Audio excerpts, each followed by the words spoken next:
Hey folks, I'm Rupali, your host, and welcome back to Crime Hack. So far, we have seen that Aakash was beaten up for supposedly proposing to Priya, while Raj and Sandy were ambushed for talking to her. When Priya comes to know that people are getting beaten up or threatened in her name, she decides to help find the culprit.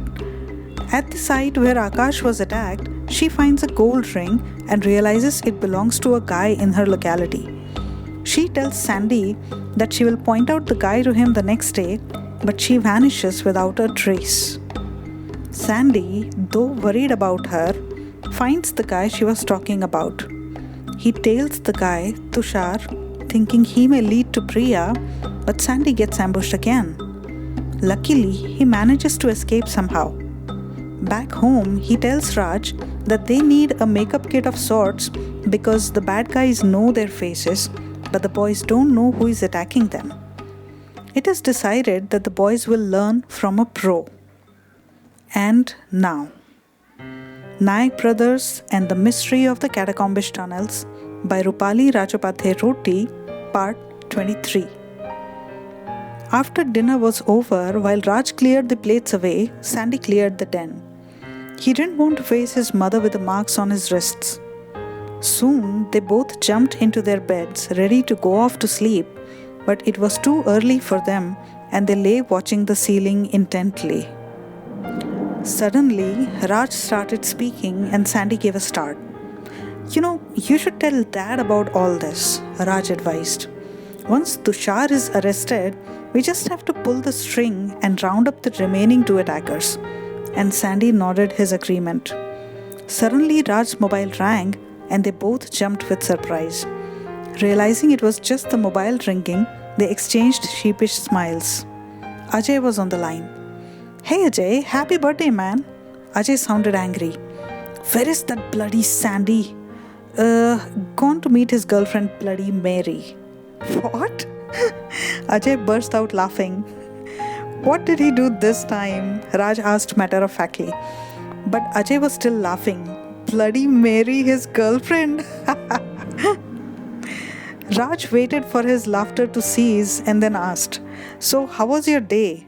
"Forget about the day. Wanna come for a night's ride?" "Are we not going to Sinhagad tomorrow?" Raj asked. "Remember, we have to leave early in the morning." "Oh, just take a look out your window. The night's so beautiful. We won't get a chance to go night riding throughout the week then. Can we not reach Sinhagad in the afternoon tomorrow? Please, please, please," Ajay begged. Raj caved in and said, "Okay, birthday boy." Then he confessed, "But I have to admit, I really needed to get away from this place.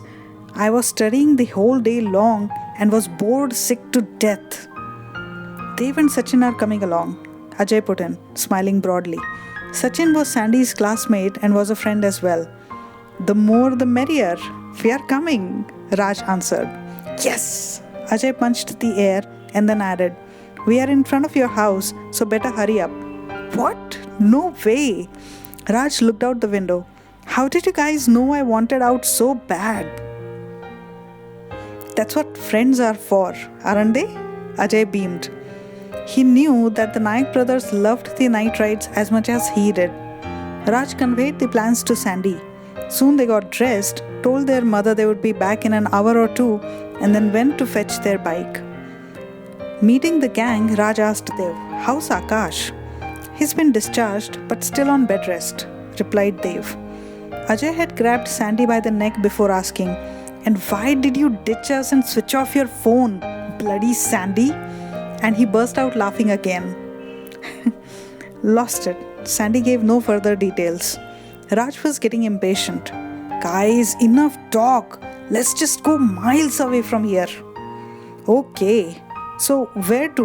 Sandy asked the others, looking excited as well. Raj put in impatiently, "Does it matter?" "Dunno, haven't decided yet. Any suggestions?" asked Dev. "Let's go to the Pate area tonight," Sandy proposed. "I want to see how the roads there look like when deserted. It's always so cramped up and it takes so much time worming your way through them during the daytime." Raj growled. "Just take me away." Pate area is the heart of Pune city. Pune, being a historical cultural capital of Maharashtra, came into being many centuries ago. In the very beginning, it was divided into different regions named after the days of a week, from Sunday through Saturday. Later on, as the city expanded, a few more paids were accommodated. The city in those times was restricted to only a 5 to 10 square kilometer area. Now the city has a diameter of more than 50 kilometers in every direction. The boys had always gone night riding in the outskirts of the city with longer, straighter, and broader roads. Today, Sandy wanted to see the heart of the city for a change. Woohoo! Shouted Dave, punching the air with both his hands, and the five of them left on 3 bikes. The boys had always liked night riding, with no traffic, no rules, no scorching heat of the sun, and the cold night air patting their faces. It was a real treat, especially in the summer season. But there was only one risk: being caught by the police patrol car for questioning or identification. In that case, the Nayak brothers would get a rap from their father for causing a nuisance on the roads during night time. The roads lay in front of them like giant snakes, twisting and converging at various places, and the street lights making bright yellow patterns on their jet black shiny skin. With cold air running through their hair, they rushed forward to hug the night, and sometimes they would try to hold it in their outstretched arms. Soon they had crossed the Shanivar Vada. Shanivar stands for Saturday, and Vada is what the old traditional houses were called. They were headed toward the central vegetable market when Raj stood up on the footrests and, balancing himself, raised his hands to reach the sky. "Whoa, watch it!" Sandy cried, feeling a bit jittery. He was driving and Raj was on the back seat. "At least tell me before you try a stunt." But Raj wasn't listening. Closing his eyes and breathing in deeply, he mumbled, "I am a free bird." "Stop flapping your wings, birdie," Sandy warned, paying complete attention to balancing his vehicle, and Raj suddenly stopped moving. He had spotted something. "Who's that?" The others looked up to where he was pointing. "What's that man doing up there?"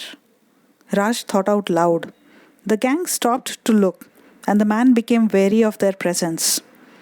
Before the boys could ask or say anything, he announced, "Corporation business, trying to secure the area." "No way," Sachin whistled under his breath. "You are putting security cameras up here?" He then confessed, "I hadn't expected to see such a day in my life. Have they planned and budgeted for this type of security? I mean, it's commendable, but wow. So Pune is finally going sci-fi, huh?" The man didn't respond, but only advised, "Now it will be better for you guys to run along, lest you are held for questioning by the police." "He has a point, Dave put in. "We should be on the move." "Let's go," Raj said, and they all moved on. But on the next bend, Raj suddenly asked them all to stop. "What's up?" "That man," Raj lingered. He was so elated by his freedom that it was difficult for him to think straight. In fact, he didn't want to think about anything at all right now. So Sandy helped him with slow and deliberately picked words. "Yeah, I didn't know that corporation employees worked at night." "Because they don't," Raj declared sternly, finally getting a grip on himself and forcing his brain to function again. "Unless it's a road job, of course." Then, thinking fast and taking charge, Raj proposed a plan to the group. "Here's what we do. Sandy and I go back and approach the spot from 2 different directions. We keep a watch on that man and find out what he's up to. If the need be, we will text you guys, so you could come and fetch us. Then we follow him and see where he goes next. You guys have your mobiles on you?" "Yes," the friends chorused. "Good. Mobiles on silent. We use them as walkie-talkies on this mission." "Wow, this is going to be so exciting," Sachin exclaimed, his eyes shining with anticipation. Raj looked at him worriedly. "Control, okay?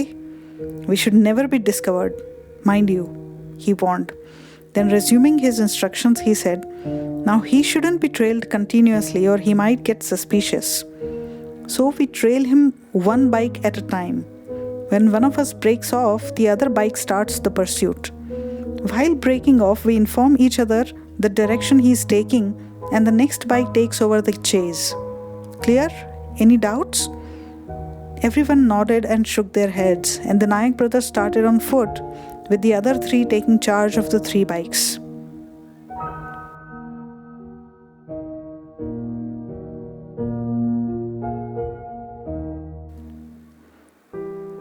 So friends, if you like the story so far, please subscribe, click the bell icon, support the channel, and don't forget to share. You can also challenge us to watch and review your favorite movie, book, or TV show and support us on Patreon so we could shout out your name on the review too. To submit your challenge, please go to www.patreon.com/iicrimehackii.